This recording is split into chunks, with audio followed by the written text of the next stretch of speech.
Good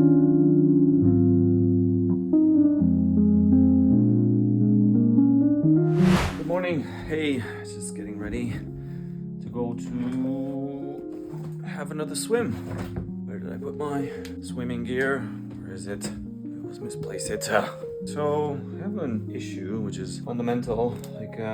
I am torn between two places: making content in English and the only place where I can potentially sell software, essentially, so I can have a steady set of income per year, which would guarantee a bit of a margin, but I could depend on that margin. And as I sell more software, that number that I have as a commission becomes bigger. Not the commission itself, but bigger number of software sold, bigger number for us as a referral. So yeah, the dichotomy that I have is that I make content in English and the place that I can sell software to is in Romania. Reason why is because I am Romanian, hello.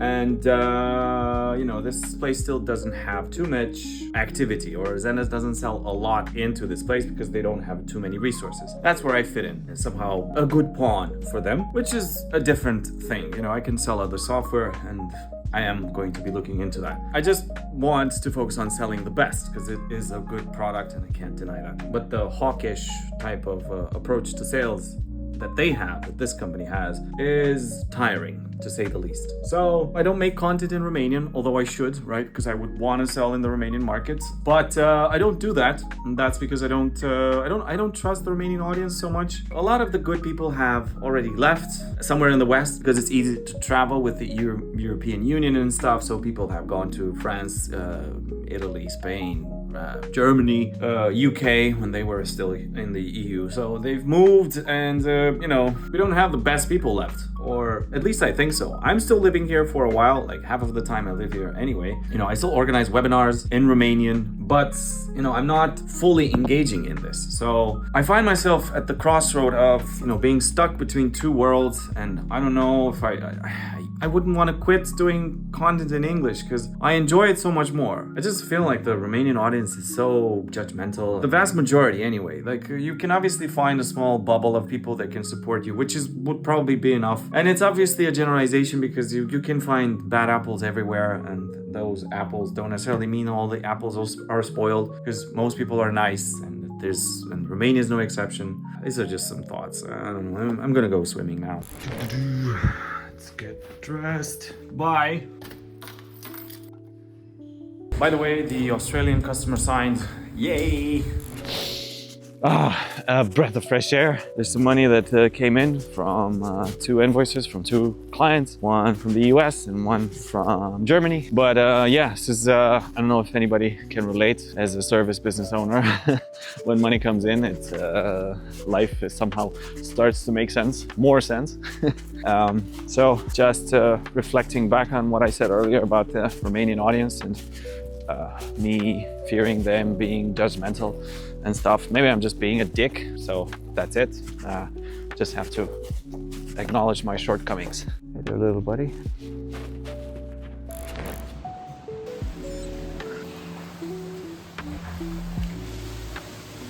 Done.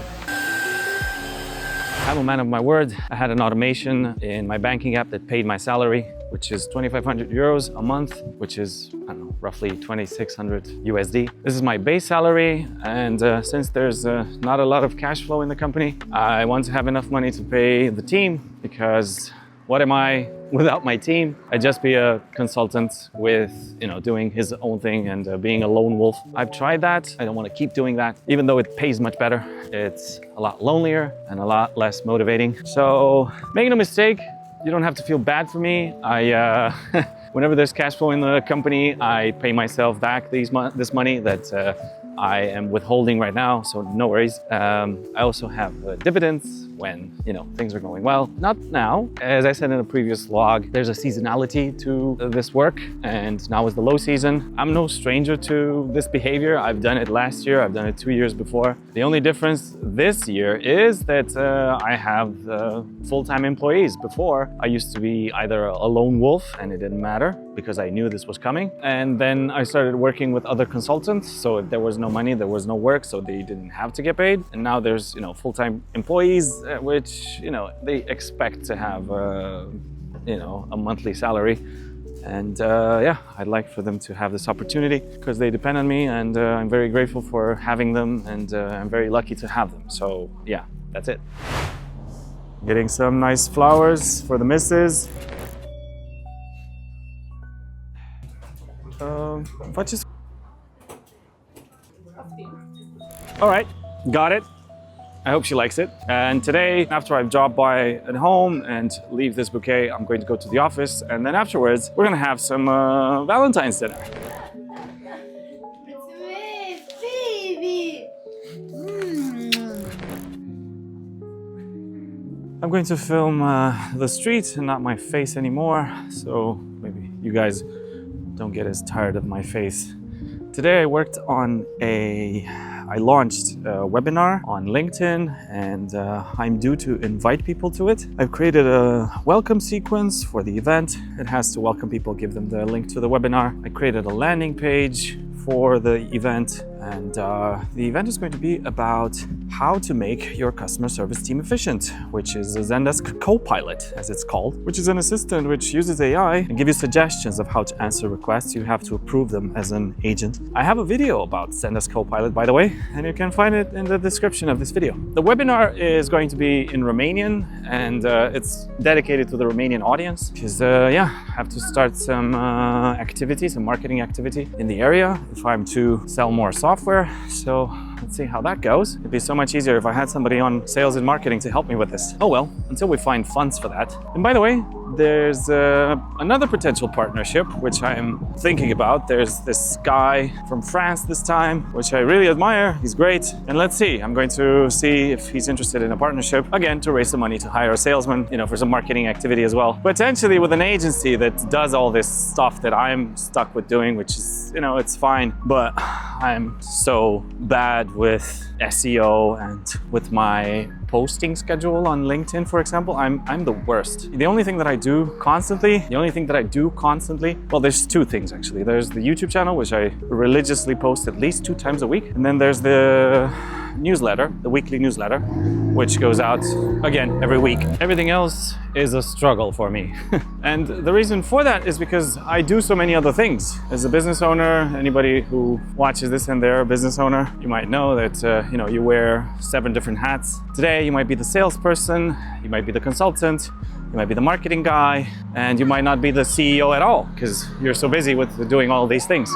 I would ideally like to free up as much time as possible to, you know, to be the CEO. The activities that a CEO has to do are definitely not what I'm doing, but we're a small company and it is what it is. I had this task of introduce the idea of we are your team member for 50% of the cost. So the idea behind this is, you know, our sweet spot of clients is usually companies that have between 20 to 50 agents, support agents in their Zendesk, and after they get over 50 agents, they should get somebody in-house, and I recommend that. They need somebody, you know, full-time. Anybody who's below 20 is kind of small for us. This is our sweet spot where they don't need to hire somebody full-time, but they can get somebody seasonal like us for like 3 months, make everything perfect, and then, you know, they don't need anything for another 2 years. Now, if they are above 50 and they do not want to hire somebody full-time, I want to introduce the idea that, you know, they can work with us for 50% of the price. I've made a video about types of consultants, of Zendesk consultants, and, you know, there's in short, a consultant that understands business needs and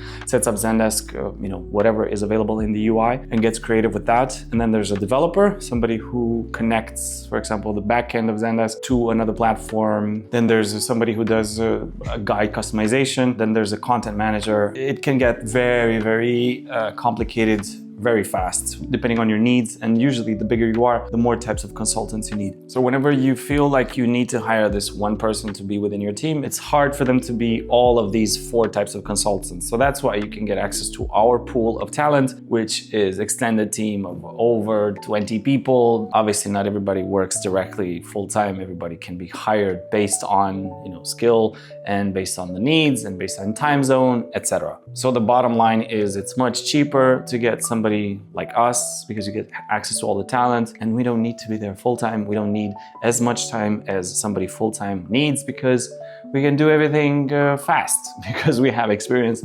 I myself am in my 12th year. So before I bore you to death, coming back to what I was saying, and I know I get off track. So introduce the idea of we are your missing team member for 50% of the cost. It's just like getting started. That's where the hardest part is. So you're Zendesk expert employee for 50% of the cost. So I've introduced this concept, and now I'm going to modify the communication, the marketing communication, so it reflects this. I'm not going to go crazy about this because it's just like a very small tweak.